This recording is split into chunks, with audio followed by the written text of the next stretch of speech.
तो आज मैं बात करूंगी कि आप भी कैसे एक्स्ट्रा ऑर्डिनरी बन सकते हैं and how you can be different from ordinary people by doing the same job but in a different way with a different approach. तो let's begin. So I was appointed in the school. ये एक day boarding school था और यहाँ पे हर चीज़ different थी. ये एक ट्रेडिशनल स्कूल जैसा नहीं था. यहाँ टेस्ट लेने का तरीका अलग था. यहाँ पे ग्रेडिंग सिस्टम अलग थी. यहाँ सब कुछ नया था, डिफरेंट था और बहुत कुछ मुझे सीखने को था. तो अब आप एक कंप्यूटर टीचर हो तो ऑब्वियसली कंप्यूटर टीचर और सब्जेक्ट टीचर किसी भी स्कूल में आप चले जाइए, कंप्यूटर टीचर इज़ द एक ऐसा टीचर होता है जिसकी कोई वैल्यू नहीं होती किसी भी स्कूल में. किसी भी उसे सिर्फ दिखावे के लिए रख दिया जाता है कि सीबीएसई को दिखाना है कि हमने कंप्यूटर पढ़ाना है, तो एक कंप्यूटर टीचर होना चाहिए और ये कंप्यूटर होना चाहिए. Just for the sake of CBSE norms computers are there in the school. But मुझे ये सब की कोई फिक्र नहीं थी. मुझे क्या नॉर्म्स हैं, क्या सीबीएसई का रूल, मुझे उससे फ़र्क नहीं पड़ता. मुझे जो जॉब असाइन किया गया था, मुझे पता था कि इसको मुझे तरीके से हैंडल करना है. इसको मुझे बहुत अच्छे से बात करनी है, काम को करना है. दैट टाइम मुझे सिर्फ इतना पता था कि I will be doing this job for my happiness. तो I have to put my 100% and I did. तो अब कंप्यूटर क्लास लेते हो तो अब मेरी ये आदत थी कि आप यदि एक बार कोई गलती करते हो, आपको समझ आती कि ये सिस्टम में गलती है, तो दूसरे साल मैं उस गलती पे काम करती थी कि दूसरे साल वो गलती रिपीट नहीं होनी चाहिए. तो हर साल मैं कुछ ना कुछ ऐसे फॉल्ट फाइंड कर लेती थी कि ये चीज़ यहाँ गड़बड़ है, इसको मुझे इस तरीके से कैरी ऑन करना चाहिए जिससे मेरा काम आसान हो जाएगा. तो पहले साल जब मैं गई, मैंने देखा कि बच्चे कंप्यूटर में लिखते ही नहीं थे. ऑब्वियसली कंप्यूटर में क्वेश्चन आंसर्स होने नहीं चाहिए मेरे हिसाब से, सिर्फ उनको प्रैक्टिकल करवाना चाहिए. बट ये कौन समझाए, सीबीएसई को कौन समझाए. लिखावट उतनी होनी चाहिए जितना कि जैसे कोडिंग कर रहे हैं वहाँ आपको लिखने की ज़रूरत है. बट आप बोलोगे कि क्वेश्चन आंसर करो, वर्ड एक्सेल के क्वेश्चन आंसर करो, बच्चे को कुछ प्रैक्टिकल में आता नहीं है, सिर्फ वो क्वेश्चन आंसर रट रहा है, तो it is just any other subject. जैसे साइंस मैथ्स वो पढ़ रहा है, क्वेश्चन आंसर रट के आ रहा है, लिख रहा है, वैसे ही कंप्यूटर को ट्रीट करेगा. तो मुझे वैसे नहीं करवाना था. मैं प्रैक्टिकल भी देती थी, साथ में वो क्वेश्चन आंसर्स भी करवाती थी बच्चों के. तो मैंने देखा कि कई बच्चे लिखते ही नहीं थे. वो मुझसे सवाल उल्टा करते थे, मैडम इसको तो सिर्फ प्रैक्टिकल करना चाहिए, कि हमको क्वेश्चन आंसर आप क्यों लिखवा रहे हो. मेरे को समझ नहीं आया कि मैं इनको कैसे कन्विंस करूं. तो मैंने क्या किया, उनको वहाँ पे एक बढ़िया ट्रेंड था, आप स्टार्स दे दो, स्माइली दे दो, जितना अच्छा कर रहा बच्चे को 5 स्टार दे दो, 4 स्टार, 3 स्टार, साइड में ही प्लस लिख दो. They are very happy. Outstanding लिख दो, एक्सेलेंट लिख दो, गुड लिख दो, दे आर वेरी हैप्पी. तो मैंने क्या किया, उनको स्टार्स देना शुरू कर दिया. तो जो भी बच्चा बैठा था जो लिखता नहीं था, वो भी आके मेरे से पूछा, मैडम मैं यदि क्वेश्चन आंसर लिख दूंगा तो आप मेरे को स्टार दोगे. मैंने कहा मैं बिल्कुल दूंगी, आपने काम कंप्लीट किया, आप तो स्टार के काबिल हो. तो उसने फटाफट से क्वेश्चन आंसर लिख दिया. वो बच्चा जो किसी सब्जेक्ट में कोई क्वेश्चन आंसर नहीं लिखता था, उसने मेरे सब्जेक्ट में लिख के ले आया, उसको स्टार मिल गया. और वो ले जाके अपनी मम्मी को दिखाया कि मम्मी देखो मेरे को स्टार दिए मैम ने करके. और दूसरे दिन मेरे को आके बताता, मैम मेरे को किसी सब्जेक्ट में स्टार नहीं मिला. मम्मी इतनी खुश हो गई कि पूछो.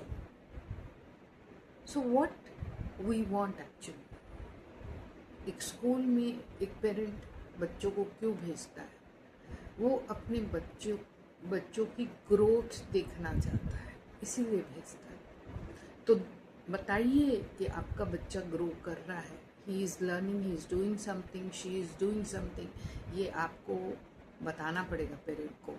एंड वो बताने का तरीका सिर्फ रिपोर्ट कार्ड नहीं हो सकता, उनका कॉपी हो सकता है, उनका बुक हो सकता है, उनका कुछ नॉलेज हो सकता है जो घर जाके वो अपने पेरेंट को बताएं कि मैंने आज ये सीखा। That's the way the parent will come to know that their child is learning something from school. So this was one thing. इस तरीके से मेरे काम कंप्लीट हो जाते थे। जिनका काम जल्दी कंप्लीट हो जाता था मैं उन बच्चों को लगा देती थी कि बाकी बच्चों की कॉपी देखो कि किसने कौन कर रहा है कौन नहीं कर रहा है। सो क्योंकि मेरे को 2 ही पीरियड मिलते थे, उस 2 पीरियड में मुझे प्रैक्टिकल भी करवाना है, थियोरी भी कराना है, तो मुझे ऐसे कुछ हथकंडे अपनाने पड़ेंगे कि जिससे मेरा काम अच्छे से हो जाए, चल जाए। फिर मैंने देखा कि इनके टेस्ट होते थे 8, हाफ ईयरली से पहले 8 टेस्ट और हाफ ईयरली के बाद 8 टेस्ट, टोटल 16 टेस्ट। मुझे ये लगा कि 16 टेस्ट तो बहुत ज़्यादा है, इतना होना नहीं चाहिए। तो हमसे पहले जो टीचरें आती थी क्या करती थी, कैसे लेती थी करके, ये मेरे दिमाग में एक सवाल उठा। उसके बाद आया कि इन टेस्ट में से हमको इतने प्रैक्टिकल लेने, इतने थ्योरी टेस्ट लेना, ठीक है, वो भी ठीक है।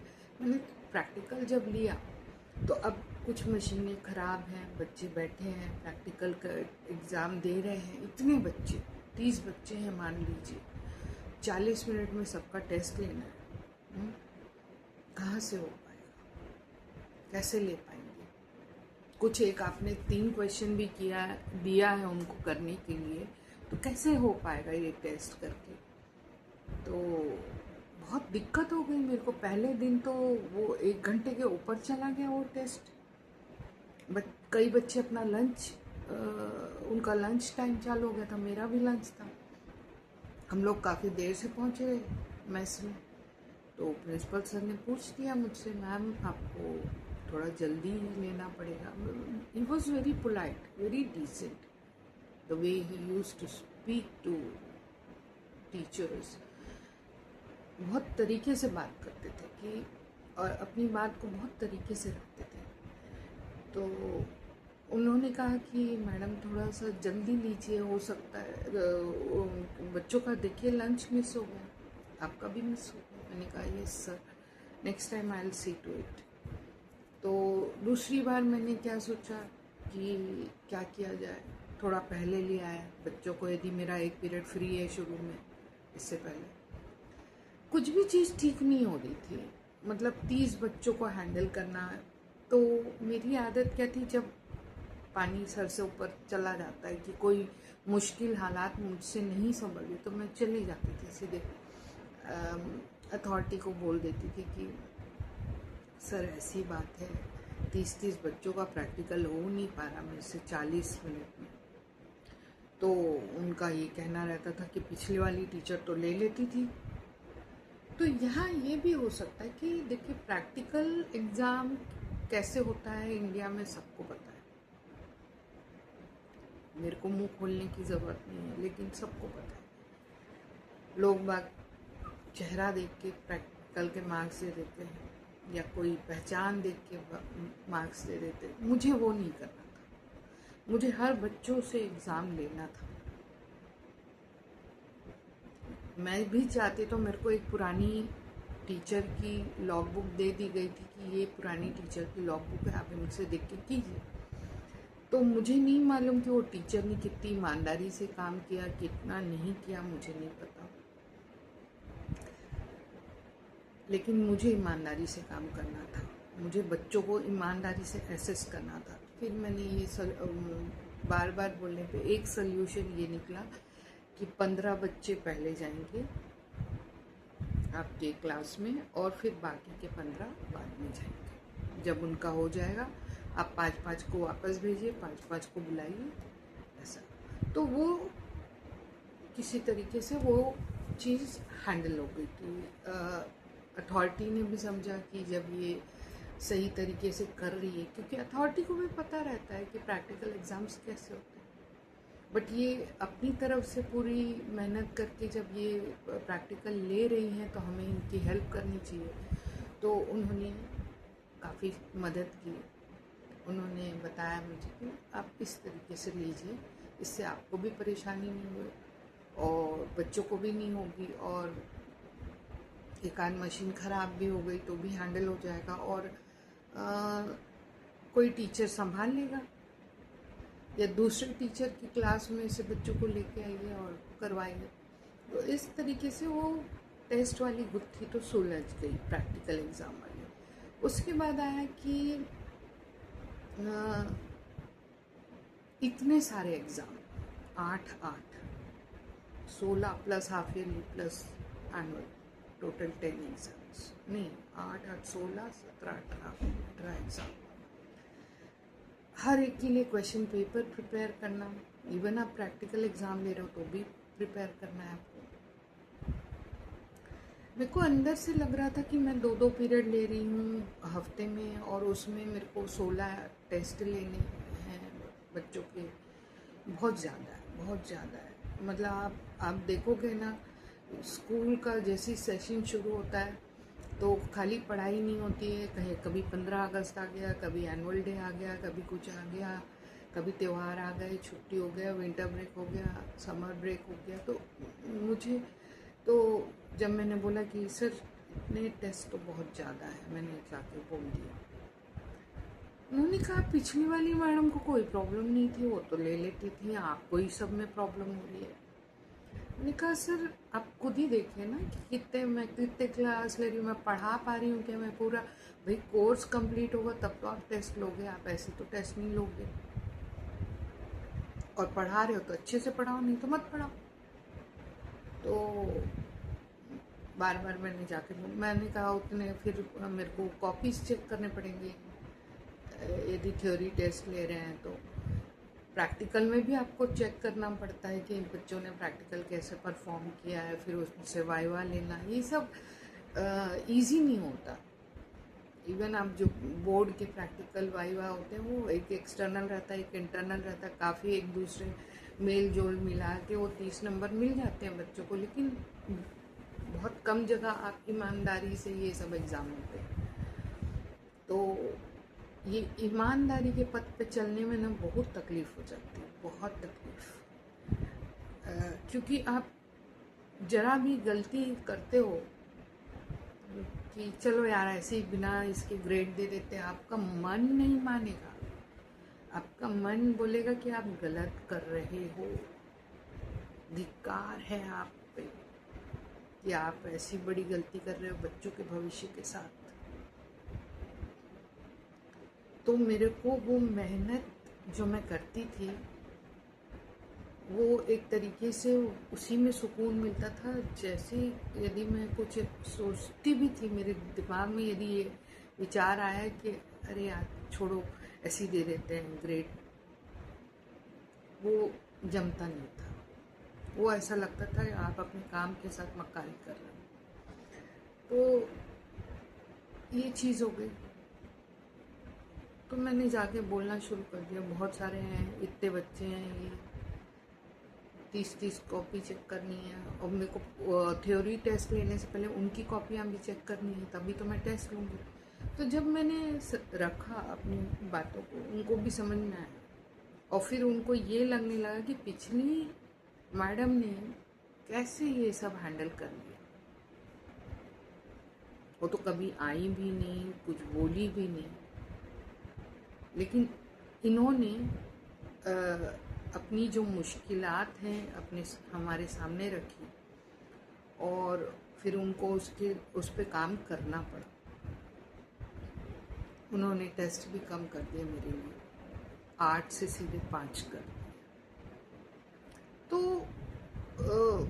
काफ़ी सिस्टम में मैंने, उसके बाद उनका था एक ग्रेडिंग सिस्टम। वो चाहते थे कि लोगों में कंपटीशन ख़त्म हो जाए कि हमारा बच्चा तो 92% लाया है, 82% लाया है, वो सब ना करके A+ दे दो। 90 वाला भी A+ है, 80 वाला भी A+ है। तो इससे कंपटीशन नहीं होगा। जो बच्चे पेरेंट जो अपने बच्चों की तुलना करते हैं दूसरे में, बहुत अच्छा कॉन्सेप्ट था, लेकिन पेरेंट्स को समझ में नहीं आया ये, क्योंकि पेरेंट तो हमारे ज़माने के वाले पेरेंट थे। उन उनके ज़माने में तो यही होता था, इसको 90 मिला, इसको 75 मिला, ये फर्स्ट डिवीज़न है, ये सेकंड डिवीज़न। ये चीज़ वो लोग ख़त्म करना चाहते थे। बहुत अच्छा कॉन्सेप्ट लेकर आए थे ग्रेडिंग सिस्टम। तो वो भी पेरेंट हल्ला करने लगे, क्यों ग्रेडिंग सिस्टम क्यों लिया है, हमको नहीं पसंद, हमको मार्क्स चाहिए, हमको परसेंट चाहिए, हमको अपने बच्चे का एक्चुअल परसेंट चाहिए। तो स्कूल अपनी तरफ से बहुत अच्छी चीज़ें लाई थी, लेकिन पेरेंट का इग्नोरेंस था, जो वो स्कूल की अच्छे सिस्टम को नहीं समझ पाई। वो परेशान टीचर होता था। खैर वो ग्रेडिंग सिस्टम भी बाद में उसको और थोड़ा सा नॉर्मलाइज कर दिया गया, परसेंट और ग्रेडिंग को थोड़ा मिला जुला के लाया गया सिस्टम में। उसके बाद आया कि जैसे हर स्कूल में टेस्ट के एक वीक ब्लॉक हो जाता था कि इस वीक में पूरा एक दिन एक दो टेस्ट होंगे, ऐसा ब्लॉक होता है, हर स्कूल में होता है, या दिन ब्लॉक कर दिए जाते हैं। पर यहाँ थोड़ा डिफरेंट था। यहाँ ऐसा था कि बच्चा रोज प्रिपेयर्ड रहना चाहिए, उसको टेस्ट के लिए अलग से तैयारी नहीं करनी है। कितना अच्छा कॉन्सेप्ट है। यानी टीचर के ऊपर ज़्यादा लोड आ गया कि टीचर को ऐसा पढ़ाना है कि आज मैं जिस दिन भी मैं टेस्ट लूँ, बच्चा अच्छा परफॉर्म करे, बच्चे को समझ में आना चाहिए कॉन्सेप्ट। तो ये इसमें भी पेरेंट को दिक्कत हो गई। वो बोले आप ऐसा टेस्ट नहीं ले सकते, हमारे बच्चों को हम पढ़ाएंगे, पढ़ा के भेजेंगे, टॉपर बनाएंगे। ये टॉपर वाला चक्कर पेरेंट लोगों का पीछा नहीं छोड़ता है, और उस वजह से वो बार बार स्कूल में आके ये करते। लेकिन इस वजह से प्रॉब्लम ये हुई कि जो टीचर है उसको अपने पीरियड में टेस्ट लेना था। अब मेरा तो क्लास हफ्ते में 2 ही दिन एक क्लास में जाना होता था, तो दूसरे टीचर उस दिन अपना टेस्ट रख देते थे। अब मैं तो नहीं आई थी, उस दिन को ब्लॉक कर देते थे। इसमें 1-2 टीचर ऐसे थे जो मेरे पीछे पड़ चुके थे कि इसके काम को तहस नहस करना है। जानबूझ के वो देखते थे कि आज कंप्यूटर पीरियड है, उस दिन वो अपना टेस्ट रख लेते थे।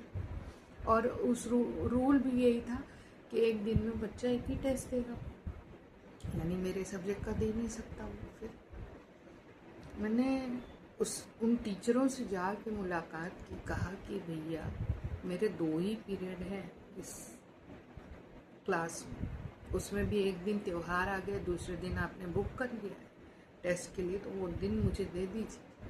नहीं मैडम, किसी दूसरे दिन टेस्ट लीजिए। Means they wanted me to engage in my free periods, कि मेरा फ्री पीरियड में मैं आके टेस्ट लूँ। मैंने कहा मैं ये तो नहीं करूँगी कि मैं अपना फ्री पीरियड दूँ, बाकी समय मैं ईमानदारी से काम करूँ। मुझे मेरा ब्रेक भी चाहिए, मुझे मेरा फ्री पीरियड भी चाहिए, और टेस्ट के लिए तो बिल्कुल नहीं दूँगी। पढ़ाना है तो अलग बात है। तो ये भी जाके मैंने बात रख दी कि ऐसे टीचर मेरे डेट्स ब्लॉक कर रहे हैं। तब उन्होंने रूल बनाया कि एक टाइम टेबल शीट जाएगी सबसे पहले कंप्यूटर और म्यूज़िक टीचर के पास, जो 2 दिन केवल क्लास लेते हैं उस क्लास का। उन लोग पहले अपने डेट्स ब्लॉक करेंगे, उसके बाद ही कोई सब्जेक्ट टीचर ब्लॉक करेगा। So when you work hard, you can bring changes in the system. And that coordinator literally told me that this is happening because of you, madam. Because you have your date problems, that's why we have designed this timetable. तो एक साल में ऐसा हो गया था कि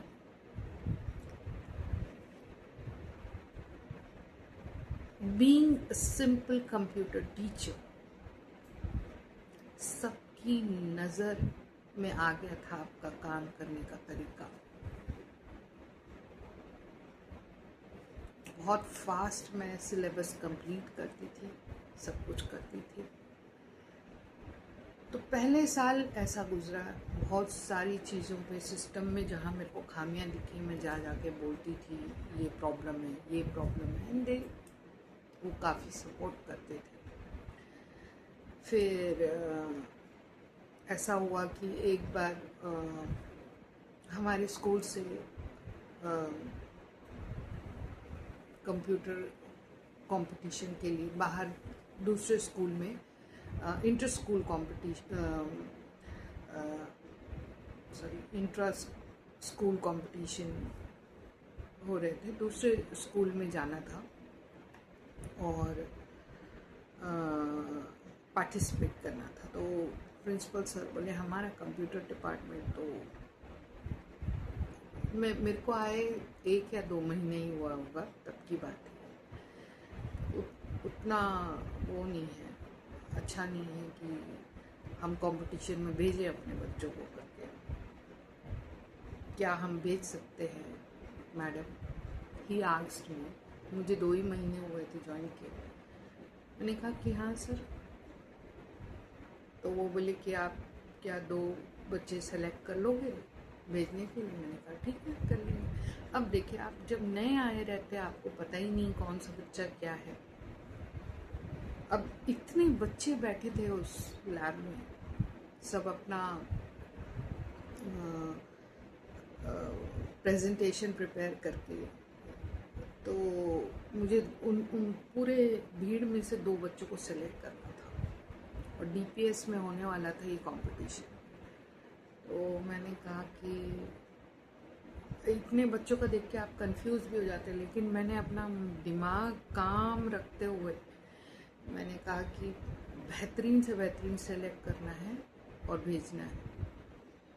तो मैंने 2 बच्चों को चुन लिया और उनका नाम दे दिया वीपी सर को कि इन 2 बच्चों को भेजिए, क्योंकि उनका पावर पॉइंट प्रेजेंटेशन भी अच्छा था and the way they presented that was mind blowing. So I say कि इनको भेजिए करके, ठीक है। दे सेंट देम और हमारा स्कूल फर्स्ट प्राइज़ लेकर आ गया। जब वो प्राइज़ लेके आए, वही जगह पे सर खड़े थे, मैं पीछे से आई। सर, अब आपकी क्या राय है हमारे कंप्यूटर डिपार्टमेंट के बारे में? And sir was carrying a smile on his face, said okay, good job. तो ये छोटी छोटी अप्रिसिएशन आपको काम करने के लिए और प्रेरित करती है। सो दिस इज हाउ 1 साल में ये हो गया था कि सबको समझ आने लगा था कि ये सिर्फ बोलती नहीं है, करती बहुत है, करती है, काम करती है। तो ये चीज़ सबको दिखने लगी थी। And not only in computers, I was into everything.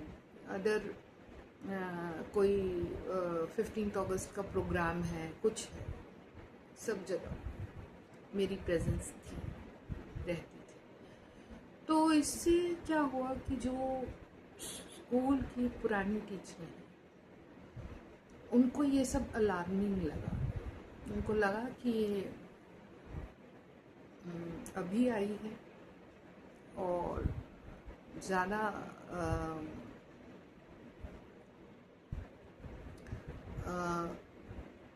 ज़्यादा ऊपर उड़ने की कोशिश कर रही है, इसके पर काट दिए जाने चाहिए। तो ऐसे एक गुट बन गया था, एक टीचरों का गुट बन गया था, और वो लोग मेरी हर गलती को ले जा के ऊपर अथॉरिटी में बोलने लग गए कि देखिए इससे ये गलती हो गई, इससे ये गलती हो गई, इससे ये गलती। अब मज़े की बात देखिए, जो अथॉरिटी होती है ना, उनको ऐसी अथॉरिटी में नहीं बैठा दिए जाते, उनके कान कच्चे नहीं होते कि कोई भी कुछ भी बोला जा रहा है और वो लोग आपको बुला लें। अथॉरिटी मुझे कई मामलों में नहीं बुलाई, क्योंकि उनको मालूम था कि ये इसने नहीं किया, इन लोग झूठ बोल रहे हैं। और ये चीज़ उनने एक दिन मेरे को समझाया। एक दिन जब मैं ये डेट ब्लॉक का लेके गई थी, प्रॉब्लम लेके गई थी अपना कि सर बाकी टीचरें टेस्ट का डेट ब्लॉक कर रही हैं, मैं क्या करूं, तब सर बोले कि नंदिनी मैडम, आपको ना कई लोग झूठ बता रहे हैं और आप उसको सच मानती हैं। ये आपको भटकाने के लिए कर रहे हैं ये लोग, ताकि आप गलतियां करें। तो आपको सोच समझ के काम करना है। उन्होंने इनडायरेक्टली मेरे को पॉइंट किया कि आप ऐसे सीधे बन के काम मत करिए। He actually was my mentor. That principal sir was my mentor. He guided me throughout my journey in that school. तो आपको समझना पड़ेगा कि कौन सी टीचर कैसी है, कैसे काम करना। He didn't refer to any name और कुछ भी, उन्होंने कुछ नहीं बोला कि ये मैडम से आप बच के रहिए या ये मैडम, बस उन्होंने मेरे को एक हिंट दे दिया, सीधे बन के काम मत करिए, because maybe he doesn't want to lose a good employ.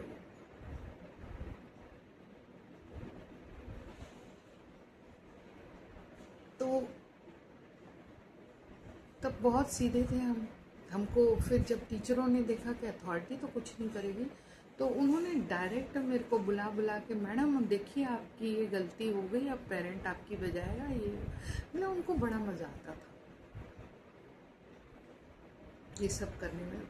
मेरी अपनी कम परेशानियां थी क्या? मैं अपने खुद के सब्जेक्ट से इतना स्ट्रगल कर रही थी कि कब टेस्ट लेना है, कब कॉपी चेक करनी है, कब। मेरे अपनी कम परेशानियां थी क्या कि मशीन कितनी चल रही है, कितना नहीं चल रहा, कहाँ क्या रिक्वायरमेंट भेजनी है, वो सब छोड़ के इनके ड्रामे अलग, टीचरों के पढ़ाना छोड़ के बाकी सब फालतूगिरी में लगी हुई है। कहाँ से देश की शिक्षा में सुधार आएगा? नहीं आएगा। और जो अच्छा काम कर रहा है उसकी बैंड बजा रहे हैं ये लोग बैठ के। फिर मैंने उन पर ध्यान देना लिटरली छोड़ दिया। वैसे भी मैं स्टाफ रूम में नहीं बैठती थी और ध्यान देना और छोड़ दिया, तो उनको गुस्सा आने लगा। मैंने कहा तुम लोग को जो करना करो, मुझे जो करना मैं करूँ। जब मैं तुम्हारे पास बैठूंगी ही नहीं, कोई बात ही नहीं करूँगी, तो तुमको पता ही क्या चलेगा कि मैं क्या काम कर रही हूँ।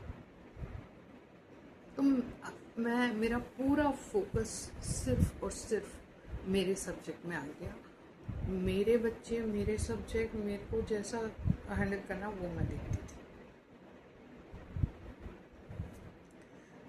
तो एक साल तो यही सब सीखने में चला गया। फिर दूसरे साल दूसरे टाइप की परेशानियाँ आ गई।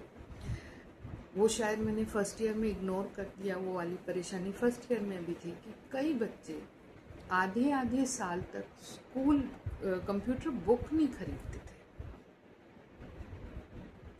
और ये वो बच्चे थे जो पढ़ने में बिल्कुल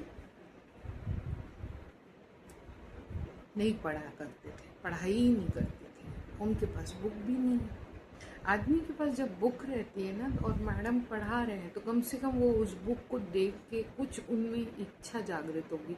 अब मैडम पढ़ा रही है, बुक भी नहीं है, तो वो कुछ अपना पीछे मस्ती कर रहे हैं, इसमें लगे। मैंने क्या क्या किया जाए, उनको बार बार बोल के देख लिया, करके देख लिया, उनके नाम भी मैंने ऊपर भेज दिए कि इन बच्चों के पास कंप्यूटर बुक नहीं है, उनके डायरी नोट लिख दिए। ये सब फालतू के काम और हैं टीचरों को डायरी नोट लिखना। पेरेंट तो सोते हैं, बस फीस पे करते हैं और भेज देते हैं बच्चों को, जाओ बेटा जाओ, हमारा पल्ला छोड़ दो। कंप्यूटर बुक लेके दिए नहीं दिए। फिर मैंने उस सब का एक सोल्यूशन ये निकाला कि मेरी क्लास में बिना बुक के तो बच्चा नहीं बैठेगा। अब यहाँ पेरेंट भी कुछ नहीं कर रहा है, क्या किया जाए। तो मैंने क्या किया कि पिछले साल जिन जिन की कंप्यूटर बुक थी हर क्लास की मंगा के रखी, एक्स्ट्रा 10-10 पिछले साल की बुक्स। तो अब जैसे ये बच्चा 4th to 5th आया तो 5th क्लास के बच्चों की मैंने बुक मंगा के रखी, उसकी एक बुक उठा के दे दी। कम से कम तुम बुक को चेक करते जाओ, मैं जो पढ़ा रही हूँ वो, तो वो भी खुश, उसके सामने बुक है।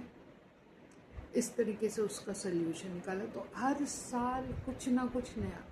उसके बाद मैंने देखा एक साल बढ़िया ये सिस्टम मैंने जैसे लागू किया और सब चलने लगा सही तरीके से, बुक बदल दिए।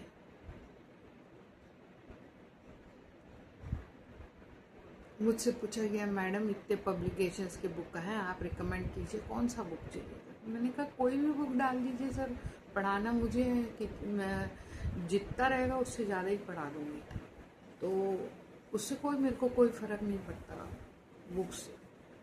तो लोगों को ये बड़ा क्या बोलते हैं इर्रेस्पॉन्सिबल एटीट्यूड लगता था। देखो कैसी बकवास बात कर रही है।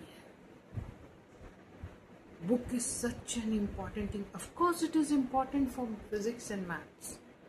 वहाँ पे आप रेफरेंस बुक आपकी मैटर करती है, कौन सा रेफरेंस बुक आप यूज़ कर रहे हो, किस लेखक का यूज़ कर रहे हो। But computer doesn't need it. Computer आप कोई भी पब्लिकेशन का उठा ले, छोटे क्लास के बच्चों का, almost the same. Every book serves the same content. It depends on the teacher, how the teacher takes the class. तो मैंने कहा कि भैया सीरियस हो जाते हैं, एक आध नाम सजेस्ट कर देते। मैंने ज़बरदस्ती मैंने सारे पब्लिकेशन उठा के देखे, उसके बाद मैंने गो थ्रू किया।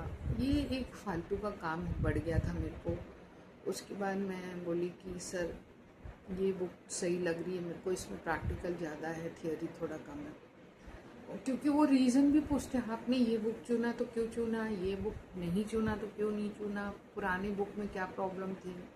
आई have to answer all those thing. या नहीं भी पूछते शायद, पर I prepared all those thing. If they will ask me why I chose this book, तो I need to give some reason behind, so I gave it.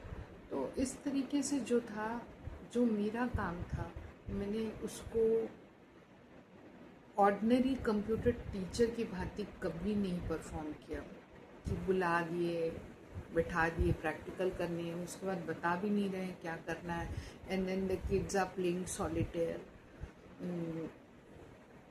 मैं उनको जो भी सिलेबस में था उनको पढ़ाने की पूरी कोशिश करती। जैसे एक मूवी मेकर करके एक सॉफ्टवेयर था, मुझे खुद को नहीं आता था, मैंने खुद उसको पढ़ पढ़ के सीखा और बच्चों को करवाती थी। तो children were very excited to create movie in that. हर बच्चा एक्साइटेड था। कंप्यूटर इतना अच्छा सब्जेक्ट है कि उससे बच्चों का जो लॉजिकल माइंड है वो डेवलप कर सकते हैं आप। लेकिन कंप्यूटर को पूरे स्कूल में ऐसे ट्रीट किया जाता है कि जैसे it is the most unwanted subject compelled into the syllabus.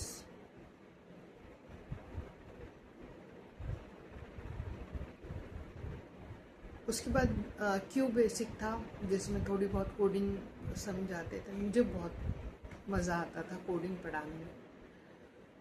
तो उस पर से मेरे कोऑर्डिनेटर का ये रिएक्शन है कि मैडम क्या फ़ायदा कोडिंग वगैरह सिखाकर।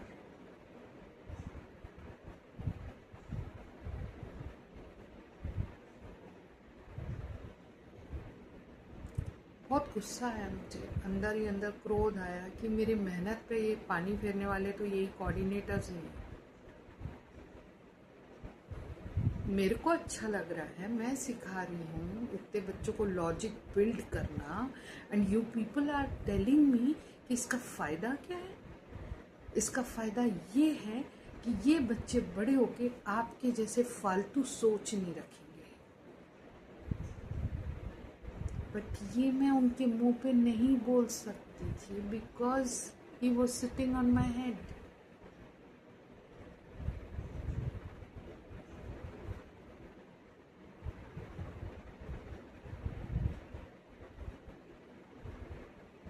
हमारे ईडी का ये सोच था कि कंप्यूटर पढ़ाया ही नहीं जाना चाहिए स्कूल में। I asked him why. He said mobile तुमको किसी ने पढ़ाया? मैंने कहा नहीं। तो आपको आता है चलाना? वैसे बच्चों को कंप्यूटर आ जाएगा, आजकल के बच्चे बहुत स्मार्ट हैं। Yes, I agree, they are very smart, they will learn. लेकिन क्या ये बच्चे कोडिंग सीख सकते हैं अपने आप?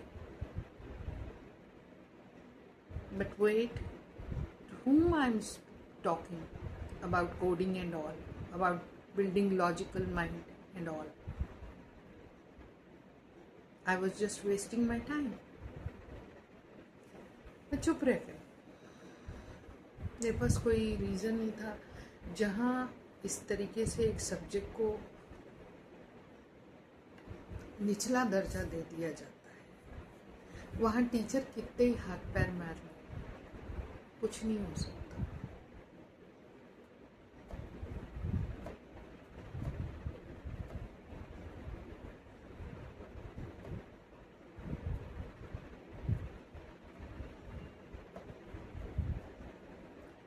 फिर दूसरे और सब्जेक्ट ले आए गए, प्रोजेक्ट बेस्ड लर्निंग, ये उन सब में मुझे डाल दिया गया। सो पहले तो मुझे बुरा लगा कि मेरा सब्जेक्ट मेरे से ले लिया गया, ये फालतू के सब्जेक्ट पढ़ा रही हूँ मैं। लेकिन everywhere I found that I was learning something new.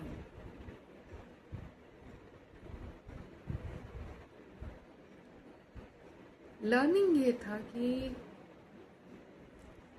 नए नए चीज़ आ गए थे।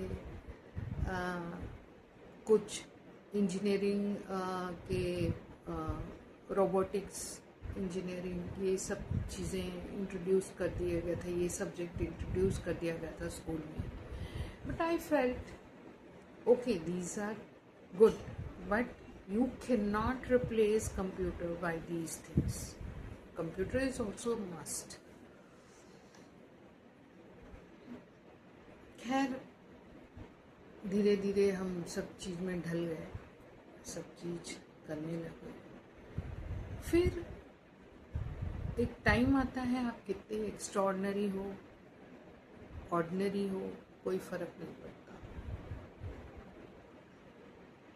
आप इतने सारे अपने राइवल्स क्रिएट कर लेते हो कि दे आर बिहाइंड यू, कि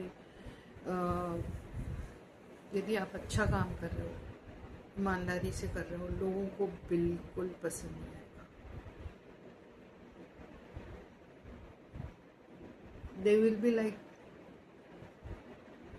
उस एक मौके का इंतज़ार करना है कि कब we will throw you out. We want that one single मौका। ऐसा तो इस तरीके से चलती है कि आप एक्स्ट्राऑर्डिनरी हो जाओ तो भी जॉब्स में कोई मतलब नहीं है.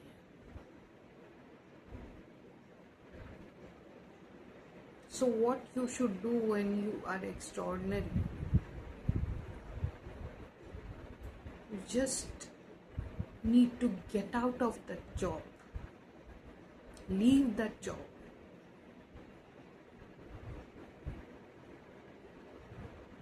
where you are not valued for your extraordinariness, ordinariness. Come out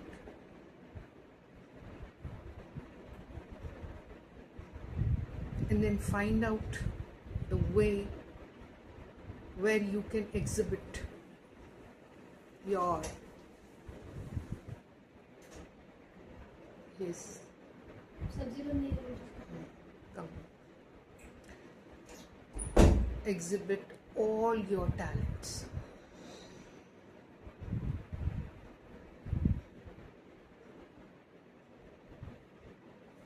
So this was my journey from an ordinary person to extraordinary person. So you can also become extraordinary. I'm not saying that if you will become extraordinary, everyone will become rival of you. No, no, no, it's not true. It was true in my case, but you may be having very good people around you who will appreciate you. So it depends upon environment, your environment, where your workplace and all, how the people there take you as a worker, depends upon them also. So in my case, it was a flop show, but still I know that wherever I left my job, people are still there finding me, trying to find me somewhere, because they won't get an employee like me again. So they are still, I know them, they are trying to reach me, but now I'm just want to be what I want. I want peace also. And these people have taken the peace out of me. So I have chosen this spirituality so that I can leave these people far behind and continue my extraordinary journey.